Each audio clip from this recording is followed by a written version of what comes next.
Gouge, you know what to do. Vinny, take that bass for a walk.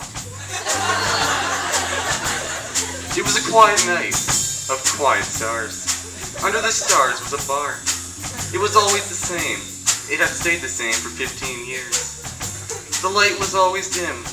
The stranger stayed in his usual spot. He'd been going there for 15 years, pondering that night when he had began his days as an unidentified drifter.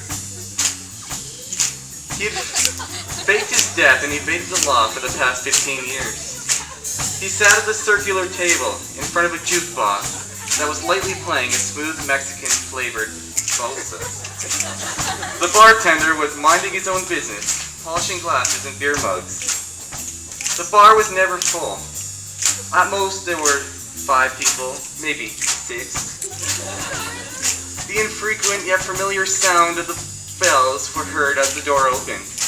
It was a woman with long brown hair. She wore a battered leather jacket. The stranger lit a fresh cigar, took a drag, and exhaled towards the ceiling.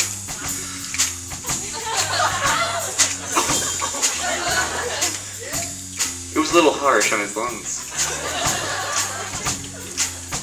The woman looked over at the stranger's corner.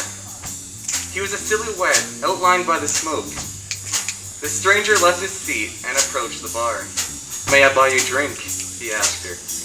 "Actually, I already have one, as you probably noticed," she replied, as she motioned towards the large mug of beer in her hand. She looked oddly familiar. The stranger didn't continue to pursue her. He knew when he was rejected. He looked at her again, and she looked back with a disgusted expression.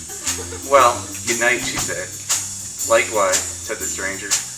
She walked out of the bar, and the bells jingled again.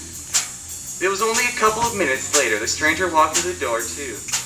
As he closed the door behind him, he saw the familiar eyes. It was the woman.